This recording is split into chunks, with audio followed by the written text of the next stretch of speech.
Hey Facebook, good morning. How are we doing? Hope everyone's doing all right. It is 8:05 on this Tuesday morning. It is August 16th. Thank you for joining me on this Facebook Live. Before we get started, I wanted to let you guys know you can always watch this later throughout the day as well. You can do that by either going to our InForum YouTube channel. You can find it on your favorite podcast platform, or you can just simply type inforum.com/podcasts and then click on the InForum Minute. It's as easy as that. Okay, let's get started really quick with some things happening right now. Police in Fargo are looking for some more information on a man who was found dead in downtown. A body was found right behind the Alaris building on Broadway just after 8:30 on Sunday morning. So right now, police are waiting for autopsy results, and more information is expected once family members are notified. If you have any information on this, maybe you saw something, maybe you live there or near there, with a Ring doorbell camera or something, start thinking a little bit outside the box and help them in their investigation. If you have anything that could be helpful in their investigation, you can just contact the Fargo Police Department. Also, right now, we know that authorities are looking for someone who is tied to that deadly officer-involved shooting in Fargo. So we know that an arrest warrant is out for Derek Stanley. He's been charged with drug paraphernalia. And there is a photo of what he looks like. If you just type in Derek Stanley or officer-involved shooting, something will pop up. I know we have it on our website, inforum.com, right now as well. But he is wanted on new charges. He was the man who was in the stolen van at the time of this shooting that killed Jamestown native Shane Netterville. If you recall, this happened, about a month or two ago, right by the Cashwise on 13th there.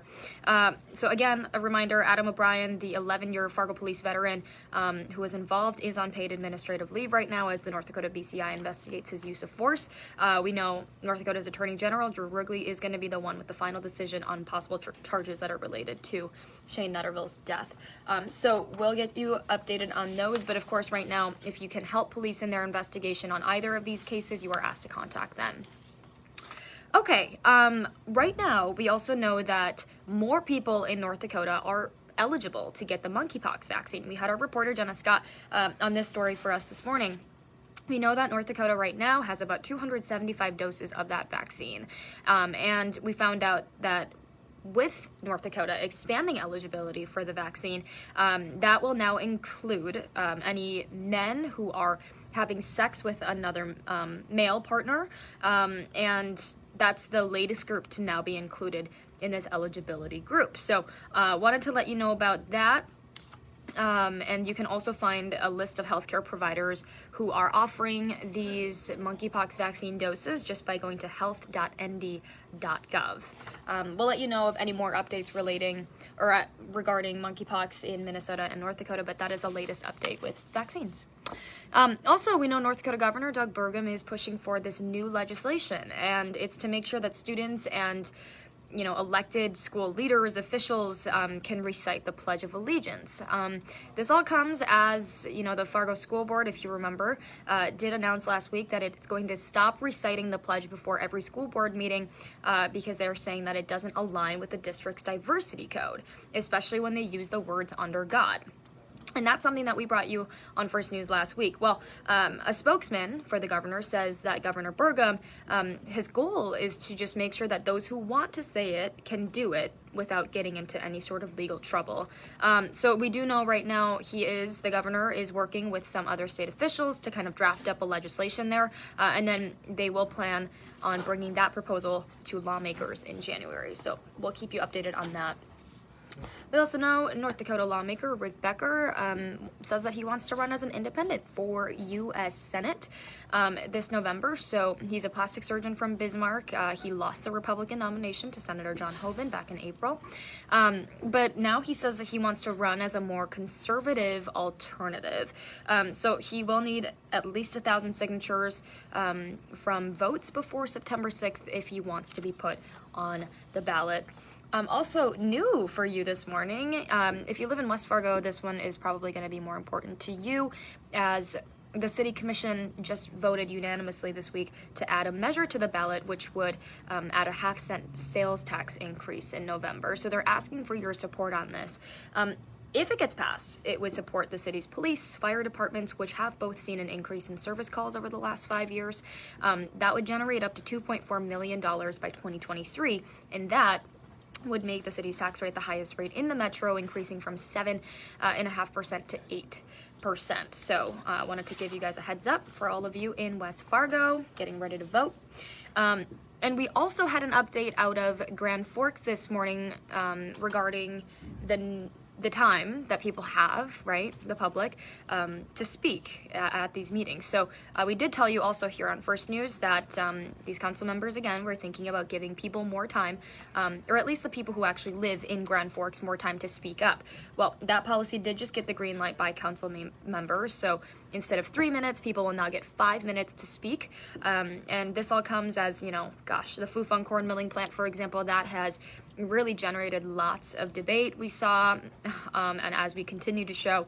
And then, of course, it just prompted, many people to speak up at city council meetings. So that's why they are allowing more time for people to speak up.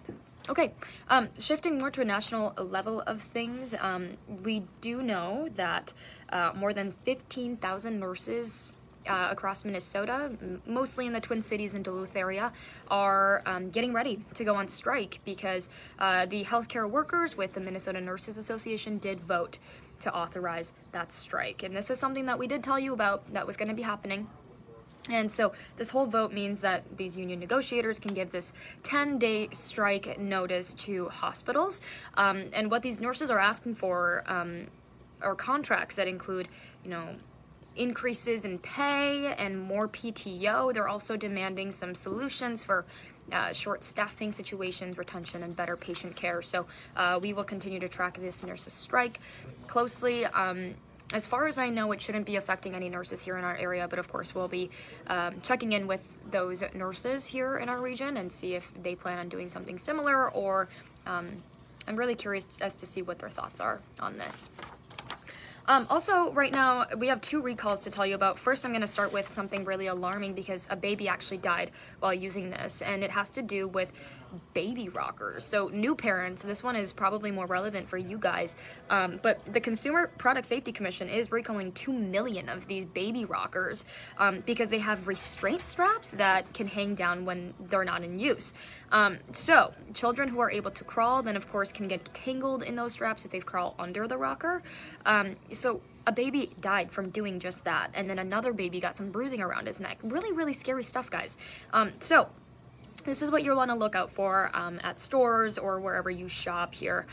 Rockers involved are Mama-Roo swings and the Rockaroo rockers.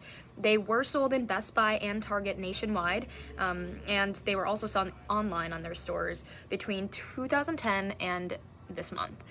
So if you have any of these affected products, you are asked to stop using them immediately and just contact the company to get a free strap fastener for those restraints. And then here's another recall that I wanted to let you guys know about. King's Hawaiian, popular brand, right? I actually do think I have some of its buns, which I don't think is necessarily related, but okay, listen to this. So the company is actually just voluntarily recalling some of its products because it says that one of their ingredients was actually being recalled by a different company. So again, this is just all voluntary recall, but it includes the pretzel slider buns, the pretzel hamburger buns, and the pretzel bites. There haven't been any reports of illnesses so far, which is of course really good news. And the company hasn't found any of this concerning bacteria, but I know that this is a voluntary recall, but they are still asking you to throw those pretzel products out just in case, so that you don't have a risk of getting sick. So more information, of course, can be found on fda.gov. All right, Hot Mic with Dom Izzo, 9 to 11, WDAY Extra, InForum.com.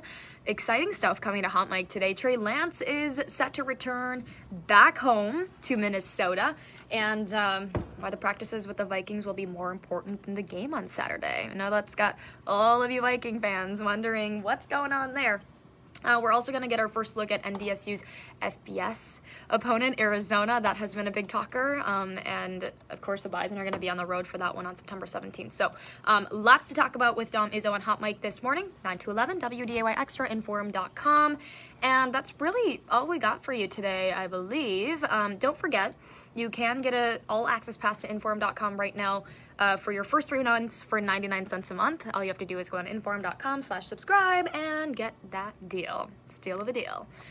All right, everybody, we have news at 4, 5, 6, 9, and 10. Lots of updates to come there, lots of news stories to come there as well. And then we'll be back here tomorrow morning from 5 to 7. It's Weather Wednesday tomorrow, so a really big reason to tune in. All right, see you guys tomorrow. Have a great day.